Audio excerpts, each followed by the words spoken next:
একটাই বিষয়, সেটা হচ্ছে বাড়ির সবার খুব মন খারাপ। আর এই কারণেই মন খারাপ, কারণ আলপনা ভীষণভাবে অসুস্থ। আমাদের যেগুলো অসুখ আছে আর কি, সেগুলো অতটা সেরকম সমস্যা আর কি না বেশি। তার মানে জ্বর সর্দি এগুলো তো কমন ব্যাপার।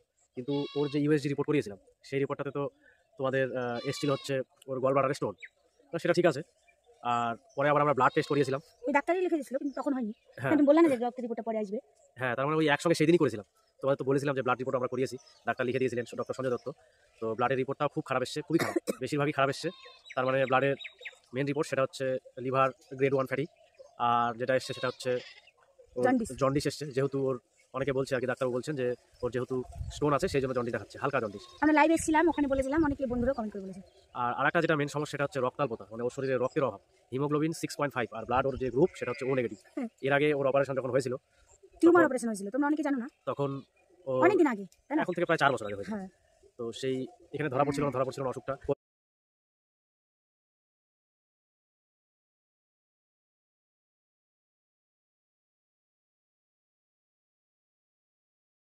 এনআরএসে গিয়ে ওই মানে ধরা পড়েছিল যে ওর নিউরোফাইব্রোমা হয়েছিল, তো রগের টিউমার, সেই জন্য ওখানে অপারেশনটা করতে হয়েছিল, প্লাস্টিক সার্জারি।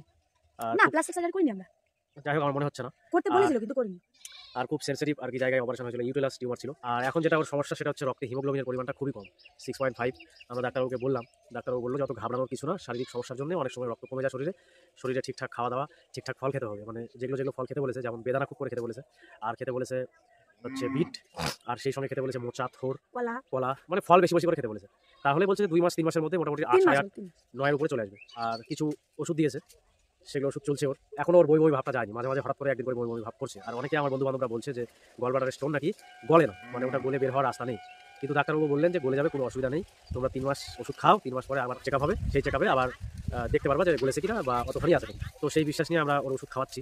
এখন মেন সমস্যা বোঝা যায়নি আলপনা রবি দিদি এত তাড়াতাড়ি এরকমভাবে চলে যাবে। সত্যি করে ওর ভিডিওগুলো দেখতাম না, মনটা ভরে যেত। সব কিছু সত্যি সত্যি ঘটনা প্রকাশ করতেন উনি। ওনার প্রত্যেকটা ভিডিও আমি দেখতাম, ক্যারি করতাম, SMS করেছি, কথাও বলেছি, কিন্তু কখনো ভেবে উঠতে পারিনি যে মানুষটি এরকমভাবে চলে যাবে।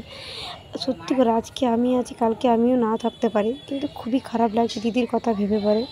দিদির প্রত্যেকটা কথা এক একটা মানে কষ্টের অনুযায়ীভাবে বলেছে, কিন্তু কেউ ভুলভাল কথা ছেটাও না।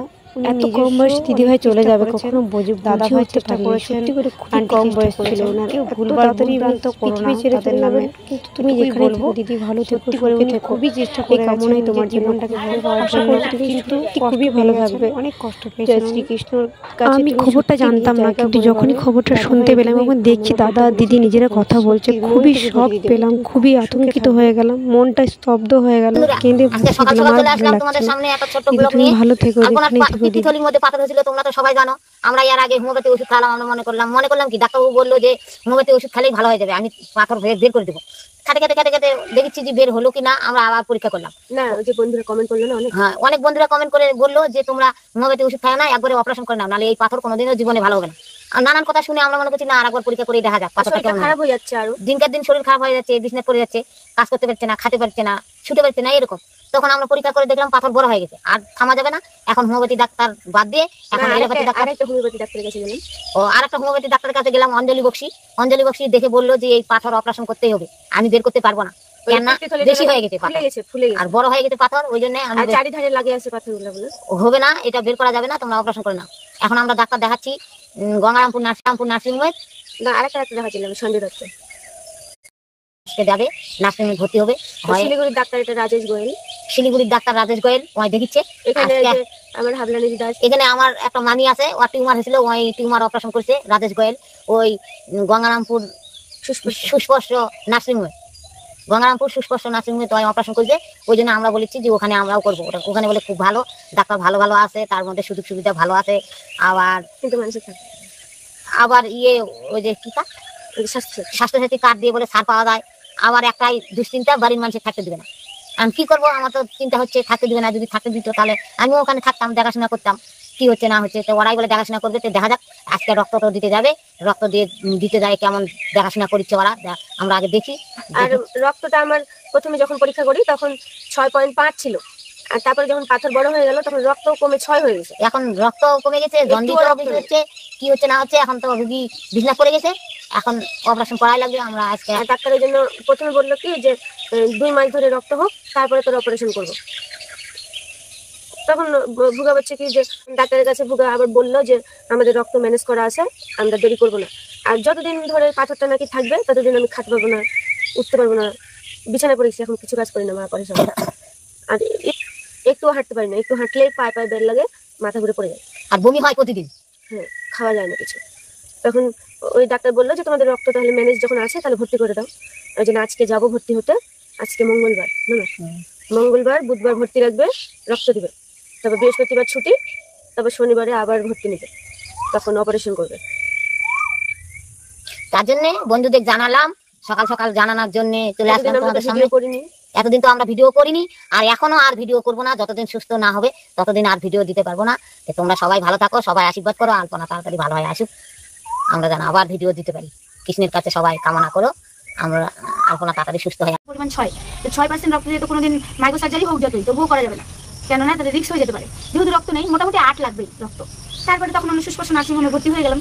ডাক্তারবাবু বললো যে আগে তোমরা প্যাকেটে করে রক্ত দাও, 2 প্যাকেট রক্ত দেওয়ার পরে ছুটি হবে, তারপর ছুটি দিয়ে তার বাড়ি যাবে, 2-1 দিন রেস্ট নেওয়ার পর, সঙ্গে সঙ্গে অপারেশন হয় না, রেস্ট নেওয়ার পর তারপরে তোমার অপারেশন হবে। ওই জন্য আমরা বলেছিলাম যে মোট 7 দিন আমাদের ভিডিও অফ থাকবে। তো আমাদের অফ ঠিকই আছে ভিডিও, কিন্তু আমরা অপারেশনও করতে পারিনি, আর অসুস্থতার জন্য ভিডিও দিতে পারি, আবার রক্তও দিতে পারিনি। এরকম আশ্চর্য ঘটনা পৃথিবীর কারো ঘটেছে কিনা আমি জানি না। পুরো ডিপার্টমেন্ট মানে ডাক্তারবাবুরা বলছে যে এরকম ঘটনা কারো ঘটেনি। কি হয়েছে, এর আগে যখন আমি অপারেশন করেছিলাম, আমার টিউমার হয়েছিল, তখন আমার রক্ত পরীক্ষা হয়েছিল, তখন ও নেগেটিভ আমার রক্ত ছিল। তো আমাদের বাড়ি থেকে যখন রক্ত দেওয়া হবে, তখন তো বাড়ি থেকে জোগাড় করতে হবে, ডোনার না হলে তো রক্ত দেওয়া যাবে না। তখন ও নেগেটিভ ভুগা জোগাড় করেছে, যে কারণ ও নেগেটিভ দিতে হবে আমার শরীরে রক্ত। তখন খোঁজার পরে তখন ওখানে গিয়ে যখন নার্সিংহোমে যখন পরীক্ষা হলো, আর নার্সিংহোমের তো নিয়ম জানো যে গেলে সঙ্গে সঙ্গে রক্ত পরীক্ষা করলো, পরে এসছে এবি পজিটিভ রক্ত এখন বর্তমানে। তখন আমাকে বলছে তোমার রক্তের গ্রুপ কি? তো আমি বললাম ও নেগেটিভ। তখন বলছে তুমি কি এর মধ্যে করেছিলে গ্রুপটা? তা আমি বললাম কি জানি, করিনি তো। 4-5 বছর হয়ে গেল অপারেশন করা। হ্যাঁ, তখন বলছে তোমার গার্জেনকে ডাকো। আমার ওখানে গার্জেন এলাও না, সবসময় থাকতে দেয় না। তারপরে ভুগাকে তো কল করে ডেকে নিল, নিয়ে বলছে তোমার রক্তের গ্রুপ কি, তোমার পেশেন্টের? বলছে ও নেগেটিভ। আশ্চর্য, এখন তো আমাদের এসেছে যে এবি পজিটিভ, তাহলে এখন আমরা কি করবো? ওটা শুনে তো আমি হাসছি, আর ভুগা তো পুরো রাগ হয়ে গেছে, তুমি হাসছো, এরকম রক্তের গ্রুপ ফেলতে গেলে এখন আমি রক্ত কোথায় পাবো, এটা তো একটা সমস্যা। আর ভুল রক্ত শরীরে গেলে মানুষ নাকি অনেক বড় সমস্যা হয়ে যেতে পারে, সেটা বিশাল বড় একটা সমস্যা। তো তখন ভুগা হচ্ছে কি, আমি এখন কি করবো? তখন ওরা আবার রক্ত নিয়ে গিয়ে আবার পরীক্ষা করলো, করার পরে আবার সেই একই রেজাল্ট। তখন ভুগা রক্ত পরীক্ষা করার জন্য বাইরে রক্ত নিয়ে গেল, তবু একই রেজাল্ট। হসপিটালে 2বার করে করলো, তবু একই রেজাল্ট। তখন আর কি করবে ভুগা হচ্ছে কি, তাহলে আমি এখন ডাক্তারের সঙ্গে 3-4 জনের সঙ্গে ফোনাফোনি হলো। তো ডাক্তারবাবু বলছে কি যে তুমি তাহলে এক কাজ করো, এখন এই মুহূর্তে রক্ত দেওয়ার কোনো দরকার নেই, বাড়ি নিয়ে চলে যাও। তখন আমাকে সেই সকালবেলা ভর্তি হয়েছিলাম, এই 5টা নাগাদ, 5:30-6টার দিকে আমি বাড়ি চলে এলাম, যে রক্ত আর দেওয়া হলো না, ঘুরে এলাম। এসে তখন আরও 6-7 জায়গা, মোট 10 জায়গা মনে হয় পরীক্ষা করা হলো। বোম্বেতেও পাঠিয়েছিল, কিন্তু রক্ত যেতে যেতে শুকিয়ে গেছে, হয়নি, মানে রক্তের পরিমাণটা একটু কম পাঠিয়েছিল বুঝি। তো যাই হোক, সর্বমোট আমাদের এখন এবি পজিটিভই রক্ত এসেছে। তো এখন ডাক্তারবাবু বলছে যে তোমাদের এরকম যখন সমস্যা হলো, তাহলে এখন তোমাদের রক্ত দেওয়ার দরকার নেই, তোমরা একটু 20-25 দিন দাঁড়াও। সেই জন্য এখন 20-25 দিন আমাদের অপেক্ষা করতে হচ্ছে, তার মধ্যে 4-5 দিন হলো। আর এই তো ভিডিও টিডিও সবকিছু বন্ধ আছে, আর ওষুধ দিয়েছে ডাক্তারবাবু। আমি প্রচন্ড দুর্বল ছিলাম। এখন নার্সিংহোমের ডাক্তার, সব ডাক্তার বাদ দিয়ে আমরা এখন বালুরঘাট বলে ওই নিরঞ্জন কর বলে জন্ডিসের খুব ভালো ডাক্তার নাকি, ওই জন্য জন্ডিসে হয়েছিল, জন্ডিসের নিরঞ্জন করের ওষুধ বর্তমান খাচ্ছে। পরশুদিন বালুরঘাট যায়, নিরঞ্জন করে দেখায় নিয়ে আসে, ওষুধ নিয়ে আসে, এখন বর্তমান খাচ্ছে। এখন একটু সুস্থ মনে হচ্ছে। তোমরা সবাই আশীর্বাদ করো, ভালো থাকুক, তাড়াতাড়ি ভালো হোক। হ্যাঁ, তোমরা তো প্রচুর আশীর্বাদ করো, আমি দেখেছি, জানি। তোমাদের এই ভালোবাসার কাছে আমি কি বলবো, ভাষা নেই যে প্রকাশ করবো, কি দিয়ে যে প্রকাশ করা যায়। আর আমরা এখন কি করবো এখন জানি না, এখন 20-25 দিন দেখি, অপেক্ষা করি। তারপর পাথর কি হচ্ছে, রক্তটা কি হচ্ছে, ছবি তুলতে হবে, রক্ত পরীক্ষা করতে হবে, করে দেখবো। রুগী যদি ভালো থাকে তাহলে 20-25 দিন দেখার পরে পরীক্ষা করে আবার পেটের ছবি তুলে তারপর আবার আমরা নার্সিংহোমে যোগাযোগ করবো। আর ডাক্তারবাবু বললো যে লাস্ট আরেকবার এখানে বালুরঘাট মাতৃসদন নামে একটা পরীক্ষা কেন্দ্র আছে, ওখানে বলেছিল যে করিস লাস্ট আরেকবার, ওখানে খুব ভালো। এখন তাতে থাক আপাতত, ওই নার্সিংহোমে ভর্তি হওয়ার আগে আরেকবার এখানে একটা টেস্ট করাস, যদি সর্বমোট এবি পজিটিভ আবার আসে তাহলে কোনো চিন্তা করতে হবে না। আর নার্সিংহোমের মালিক বলেছে যে তোমাদের কোনো চিন্তা নেই, আমরা হচ্ছে যতক্ষণ আলপনা শরীরে রক্ত যাবে ততক্ষণ ডাক্তার ওখানে বসে থাকবে। আর তারপর রক্ত অন্ততপক্ষে 1 প্যাকেট মনে হয় দিতে হবে। ডাক্তার বলছে যে এতদিন ওষুধ খেলে আইডিয়া যে 1 প্যাকেট দিতে হবে। তো দেওয়ার পরে তখন অপারেশন করবো, তোমাদেরকে সব কিছু জানাবো। আর এখন আবার আজকে থেকে মোটামুটি করে একটু করে ভিডিও দিতে শুরু করতে চাচ্ছি, জানি না কি হবে, কৃষ্ণ কি করবে। তোমরা সবাই ভালো থেকো, এই জন্য অপারেশন হয়নি, তোমাদেরকে জানালাম। এসকে সাজিব, হ্যালো দাদা। আচ্ছা, তো সবাইকে জানাবো, সেই জন্য একটু পরে আমরা আবার ফেসবুকে লাইভ স্ট্রিম করবো। তারপর জগন্নাথ কর্মকার খুব ভালো, আলিক দাস খুব গরম, দিয়া দাস দিদি তোমার মাটি খুব ভালো লাগে তোমাকে। তারপর আলিক দাস আমি বনগা থেকে। আচ্ছা, তোমাদের উত্তর 24 পরগনার বনগা, তাহলে চলে আসো ইয়েতে, নৈহাটিতে দেখা হয়ে যাবে। নৈহাটিতে যাবো আমরা বৃহস্পতিবারে, এবার আগে টিকিট কেটেছি। আমি ওই দাদাটাকে বকেছি যে তোমাদের জন্য আমাদের এতগুলো টাকা চলে গেল, এরকম কেউ করে? ওই ডাক্তার বাবুর কাছে যে থাকে তখন বলেছে এবার আর ওরকম হবে না। আশা করা যায় ভগবান যদি চায় তাহলে বৃহস্পতিবারে বেরোবো আর শুক্রবারে গিয়ে পৌঁছবো। তোমাদের অত তাড়াহুড়ো করতে হবে না, আমাদেরকে দেখা এমন কি ব্যাপার, আমরা তো লাইভে আসি, তোমরা প্রচুর ভালোবাসা দাও, আমরা এটাই খুশি। তোমরা যদি কাছাকাছি কোথাও কেউ থাকো, দেখা করতে চাও, অবশ্যই করবে। রিয়া আক্তার দিদি কেমন আছো? তারপর ভালো আছি। এসকে সাজিব হ্যালো দাদা।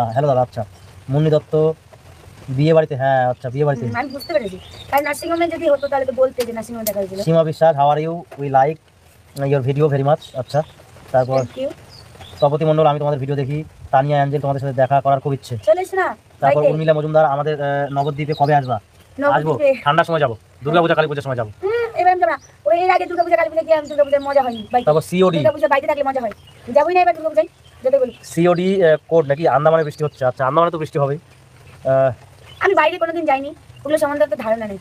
আর আমার এতই পচা মাথা, কি পড়াশোনা করেছি আমি সব ভুলে গেছি, আমার কিছুই মনে নেই। এই আগের বছরে পরীক্ষা দিয়ে দিই, মানে পড়া হয়ে গেল, পরীক্ষা দিয়ে দিলাম, ওই 2 মাসের রেজাল্ট না বের হওয়ার আগে আমি পড়া বলে শেষ, কিছুই মনে নেই। একটা কবিতাও আমি বলতে পারবো না, খালি আতা গাছিতে বলতে পারবো। আতা গাছে তোতা পাখি নাকি? হ্যাঁ, তারপর ডালিম গাছে টিয়া। এখন পাল্টে গেছে তো, ভুলে গেছি। ডালিম গাছে মো আর হিরে দাদের মনোরঞ্জন ঠাকুর দাদের বউ, ওটা এখন পাল্টে গেছে তো, কি জানি আটটা লাগছে তো কি। বাংলার ছাত্রী তো ভুলে গেছে, বাংলা অনার্স গ্রাজুয়েশন করেছে, তাও সব ভুলে শেষ। মাথার মধ্যে যে গোবর আছে তো কি করবো, মনে থাকে না। তপতি মণ্ডল দাদা ভাই তোমাদের বাড়ি কোথায়? আমার বাড়ি করদোতে।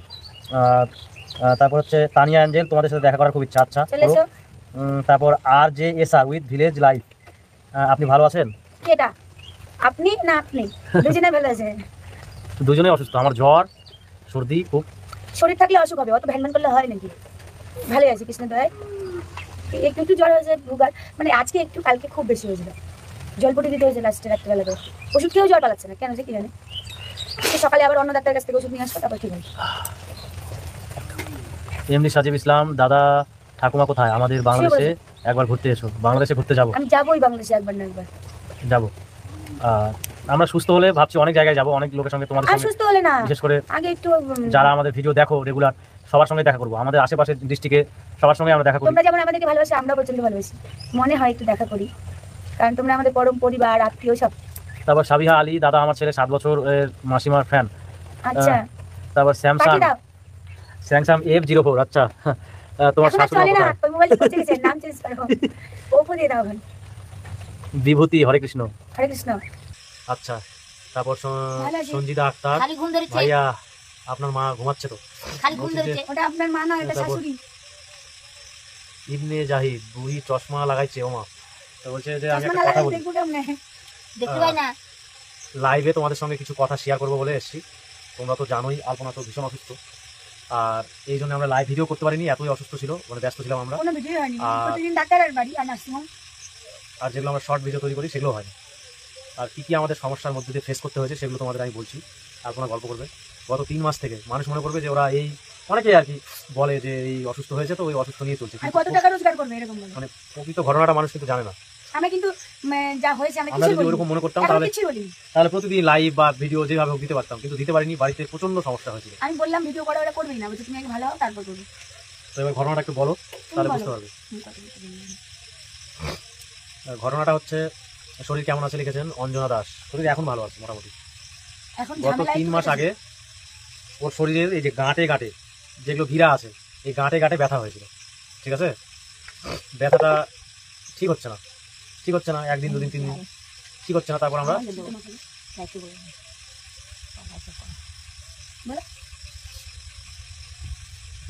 তো গাঁটে গাঁটে ব্যথা ঠিক হচ্ছে না, 3-4 দিন হয়ে গেল। তখন আমরা যেই ডাক্তারের কাছে হোমিও চিকিৎসা করি সেই ডাক্তারের কাছে গেলাম। তো ডাক্তারবাবু বললো যে অনেক কারণে এগুলো হয়, যেমন বললো যে ইউরিক অ্যাসিড বেড়ে গেলে হয়, আরও অনেক কিছু কারণ বলেছে। তো ওষুধ দিল, ওষুধ দিয়ে মোটামুটি খুব একটা ভালো রেজাল্ট আসেনি, ব্যথা আছেই, ব্যথা আছে, ওই ব্যথার জন্য জ্বর চলে আসছে। তো ডাক্তারবাবু কিছু ব্লাডের টেস্ট বললো যে ব্লাডের টেস্ট করাও। তখন আমরা ভাবছি যে হোমিও খাচ্ছি, ঠিক আছে, একটা এলোপ্যাথি জেনারেল ফিজিশিয়ান দেখাই। তো জেনারেল ফিজিশিয়ান দেখালাম, ডক্টর সঞ্জয় দত্ত, তোমরা তো নাম শুনেছিলে তখন। তো ডক্টর সঞ্জয় দত্তকে দেখালাম, ডাক্তারবাবু টেস্ট করালো বিভিন্ন রকম ব্লাডের। তো ব্লাডের টেস্ট করাতে গিয়ে সঙ্গে ইউএসজিটাও দিয়েছিল। তো ইউএসজি করে আসলো ওর হচ্ছে গল ব্লাডারের স্টোন, ওরা তো জানো আর তোমরা। হ্যাঁ, আর যেটা স্প্লিন, লিভারে একটা জিনিস আছে স্প্লিন, যেটা হচ্ছে আমাদের 2 রকম যে ব্লাড আছে, একটা শ্বেত রক্তকণিকা আর লোহিত রক্তকণিকা। এই দুটো রক্তকণিকাকে ঠিক রাখে আর কি, মানে রক্তের যদি কোনো জীবাণু থাকে সেগুলোকে নষ্ট করে স্প্লিনের কাজ, আর অনেক কাজ আছে। তো স্প্লিনটা একটু বড় হয়েছে। আর ব্লাড টেস্ট করে ওর এসছে জন্ডিস, না ওটাতেই ছিল নাকি বলতে পারছি না আমি, জন্ডিস। আর হিমোগ্লোবিন 6.5, তো খুবই কম। তো ডাক্তারবাবুকে আমরা বললাম যে ডাক্তারবাবু ব্লাড দিতে হবে নাকি, বলছে না ওষুধ খেয়ে হয়ে যাবে। তো আমরা ওষুধ খাওয়ার 1 মাস ওষুধ খাওয়ালাম, 1 মাস ওষুধ খাইয়ে দেখছি ওর ব্লাড 6.5 ছিল, সেখান থেকে 6 হয়ে গেছে, কমে যাচ্ছে। তখন আমি আবার বললাম ডাক্তারবাবুকে যে কী করা যায়, বললো যে তাহলে ব্লাড দেওয়ার ব্যবস্থা করতে হবে। তারপর ওকে হসপিটালে নিয়ে গেলাম, সুস্পষ্টতে যাই হোক যেখানে হোক নিয়ে গেলাম। নিয়ে গিয়ে তো ওখানে ওর যেহেতু 4 বছর আগে ওর একটা অপারেশন হয়েছিল ইউট্রাসের, নিউরোফাইব্রোমা হয়েছিল, তো সেটার অপারেশন হয়েছিল, তখন ও নেগেটিভ ব্লাড ওকে দিয়েছিলাম। এবার যেহেতু ওকে ভর্তি করিয়েছি সকাল সকাল, আর ব্লাড ব্যাংকের 4টার মধ্যে কিন্তু ব্লাড দিতে হবে ডোনার, আর রাত্রি 10টায় ব্লাডটা দেবে। এবার আমি ডোনার সঙ্গে নিয়ে গেছি, ও নেগেটিভ। হ্যাঁ, এবার হসপিটাল থেকে যেখানে ভর্তি করেছি ওখান থেকে বলছে যে ওর ব্লাড গ্রুপ ও নেগেটিভ না, এবি পজিটিভ। রক্ত টেস্ট করে সবাই জানো সেটা, হ্যাঁ, তো ভর্তি হওয়া মাত্র। তখন তো আমার মাথা খারাপ, ও যে এটা কোনোভাবে হতে পারে না, কারণ আমি ওকে 4 বছর আগে ব্লাড দিয়েছিলাম ও নেগেটিভ, আর এখন এবি পজিটিভ আসছে, এটা হতেই পারে না। সব ল্যাবে পরীক্ষা করলাম, 4-5টা ল্যাবে, সব জায়গায় এবি পজিটিভ। হসপিটালে গেলাম, ওখানেও এবি পজিটিভ, ওরাও 2বার টেস্ট করে বলছে এবি পজিটিভ। আমি কঠিন সমস্যার মধ্যে পড়ে গেলাম। আমার যারা পরিচিত ডাক্তারবাবুরা আছেন আমাদের সঙ্গে কন্ট্যাক্ট রেখেছেন নাম্বার, তো তাদেরকে ফোন করলাম। ডাক্তারবাবু বলছে যে তুমি ব্লাডটা দিও না, আমি ভালো ওষুধ লিখে দিচ্ছি, ওই ওষুধ খেলে শরীরে ব্লাড হয়ে যাবে ভালো। আর আমি রিস্ক নিলাম না, কারণ এবি পজিটিভ তো দেওয়া যাবে না, কারণ ওর ব্লাড গ্রুপ ও নেগেটিভ, আমি এবি পজিটিভ দেওয়া যাবে না। হসপিটাল থেকে বলছে যে ওর হ্যাঁ আগেরটা ভুল ছিল, এখনকারটা ঠিক। তার কারণ এবি পজিটিভ যাদের রক্ত তারা রক্ত গ্রহিতা নাকি, মানে ও নেগেটিভ নিতে পারে, ওই জন্য হয়ে গেছে। আমি বললাম এরকম কাজ তো হবে না, কারণ এগুলো সিস্টেম আজ থেকে 10 বছর আগে বা তারও আগে ছিল, কিন্তু এখনকার দিনে যার যেটা গ্রুপ সেই গ্রুপই নেওয়া হয়, বা সেই গ্রুপই দিবে হসপিটাল থেকে, ব্লাড ব্যাংক থেকে, অন্য গ্রুপে রক্ত দিবে না। যতই এ ওকে দিতে পারে, ও তাকে দিতে পারে, ওরকম সিস্টেম নেই এখন। আমি বাড়ি নিয়ে চলে আসলাম, ভাবছি যে আরো 2 মাস ওকে খাওয়াই, ভালো ভালো আয়রনযুক্ত খাবার, যেমন মোচা, থোর, সব, তারপর হচ্ছে অনেক, টেস্ট করা হবে, হ্যাঁ তারপর হচ্ছে টেস্ট করার জন্য নিয়ে এসেছে বিশেষ করে, অনেক কিছু খাবার খাওয়ানো হলো, বেদানা। পরীক্ষা করবে। তো 2 মাস বাড়িতে বসিয়ে এই সমস্ত আয়রনের ট্যাবলেট তো চলছিল, তার সঙ্গে এই সমস্ত খাবার চলছিল, বেদানা, কুলেখাড়া, 1 গ্লাস করে কুলেখাড়া খাওয়াতাম। 2 মাস না 21 দিন মতো। না এবার তখন আমরা চিন্তায় পড়ে গেলাম। 1 মাস কিন্তু এরকম ওষুধ খাওয়ালাম আর এরকম আয়রনযুক্ত খাবার খাওয়ালাম। খাওয়ানোর পর ওর হচ্ছে হিমোগ্লোবিন চেক করাতে গিয়ে দেখি হিমোগ্লোবিন 3.6। আরও মাথা খারাপ যে 1 মাস আগে ওর ব্লাড ছিল 6, তার 1 মাস আগে ছিল 6.5, আর এখন 3 মানে 3.5 হয়ে গেছে, মানে ইমিডিয়েট। সবার সঙ্গে কথা বললাম, বলছে যে ইমিডিয়েট ওকে আগে ব্লাড ট্রান্সফিউশন করতে হবে, না ছাড়া কিন্তু রোগী সমস্যা হয়ে যাবে। তখন হসপিটালে ওকে গিয়ে ভর্তি করে দিলাম। ভর্তি করে আবার ওরা অন্য একটা মানে নার্সিংহোমে, ওখানে ওরাও বলছে এবি পজিটিভ। হসপিটালে গেলাম, বলছে এবি পজিটিভ ডোনার নিয়ে আসো, ঠিক আছে। এবি পজিটিভ ডোনার ম্যানেজ করলাম। আমার এক বন্ধু, নাম হচ্ছে ননীগোপাল বর্মন, বাড়ি দাঁড়ালে, আমার সিভিক বন্ধু, ভালো সম্পর্ক, খুব ভালো ছেলে। এবার খুব উপকারী ছেলে, মানে কি বলবো, ও ব্লাডের কথা শুনে ও বলছে যে আমি দিব, মানে আমাকে রাখিস, তোর জবে লাগবে। ওর এত অসুবিধা, যেদিন আমাকে ব্লাড দেয় সেদিন ছিল সম্ভবত শুক্রবার কি শনিবার এরকম হবে। একদিন পরে ওর বোনের বিয়ে, নিজের বোনের বিয়ে, তাও আমাকে দিয়েছে যে আমি দিব, আমার যা হবে হবে। তো যাই হোক, এবি পজিটিভ ব্লাড নিয়ে হসপিটালে জমা করলাম, বললো রাত্রি 10টায় এসে নিয়ে যাওয়া। এবার রাত্রি 10টায় ব্লাড নিতে গিয়ে সবাইকে ব্লাড দিচ্ছে, আমাকে দিচ্ছে না। আমি বলছি কী ব্যাপার, ম্যাডামটা চুপচাপ আছে।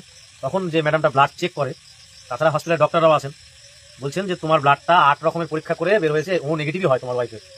তখন আমি একটু রিল্যাক্স ফিল করলাম যে যাই হোক, অনেক বড় বিপদের মুখ থেকে বেঁচে গেলাম। এই কথাটা অনেককে বললাম, সঙ্গে সঙ্গে তো সবার মাথা খারাপ কথাটা শুনে, যে হাই সর্বনাশ, বিশাল, মানে এটা একটা দুর্ঘটনা হয়ে যেত। তো বলছে যে তুমি কালকে ও নেগেটিভ ডোনার নিয়ে আসো, তোমাকে দিয়ে দেবো। আর তুমি যেহেতু আমাদেরকে একটা এবি পজিটিভ দিলে, তার বদলে তোমাকে একটা চেষ্টা করবো ও নেগেটিভ দেওয়ার। তো পরের দিন একটা লোকের ও নেগেটিভ মানে এবি পজিটিভ দরকার, ওর আবার যে ডোনার সে আছে ও নেগেটিভ। তো হসপিটাল থেকে বললো যে ওই ডোনারটাকে আমি ব্লাডটা দিয়ে দিচ্ছি, আর ও তোমাকে ও নেগেটিভ দিয়ে দিবে। আমি বললাম দিয়ে দেন, আমার তো লাগবে না, অন্য কারো উপকার হোক। আমি বলেছি যে আমার মানে যদি ব্লাডের বদলে ব্লাড যদি আমি নাও পাই, তাও ওকে দিয়ে দেন। তো পরের দিন ও নেগেটিভ ব্লাড ডোনার নিয়ে হাজির হয়েছে। এবার যে ব্লাডটা দেবে সে প্রেগনেন্ট ছিল, এরকম একটা ব্যাপার ছিল 3 মাসে। তো ওই জন্য ওর ব্লাডটা নেওয়া যাবে না। আমি বললাম থাক, নিতে হবে না, ওকে দিয়ে দেন।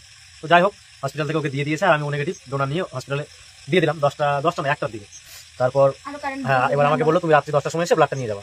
রাত্রি 10টার সময় ব্লাডটা আমি নিতে গেছি, বলছে যে তোমার ব্লাডটা আবার রিচেক হবে, মানে আবার রিকাউন্ট হবে, করে আমরা স্যাটিসফাই, মানে আমরা যদি স্যাটিসফাইড হই তাহলে আমরা তোমাকে পরের দিন 11টার সময় ব্লাডটা দিয়ে দিব। আর যদি আমাদের কনফিউশন থাকে যে ক্রিটিক্যাল, তাহলে আমরা মেডিকেলে পাঠাবো, মালদা মেডিকেলে না কোথায় পাঠাবে। তো সেখান থেকে আবার ভালো ল্যাবে পরীক্ষা হবে, পরীক্ষা হয়ে তারপর তোমাকে ব্লাডটা দেওয়া হবে, তার আগে দিতে পারবো না। তো আরও টেনশন, ব্লাড ওকে দিতে হবে আর্জেন্ট। তো ওয়েট করলাম, পরের দিন সকাল 11টার সময় গেলাম, তখন বললো যে হ্যাঁ তোমাদের ও নেগেটিভই নিয়ে যাও।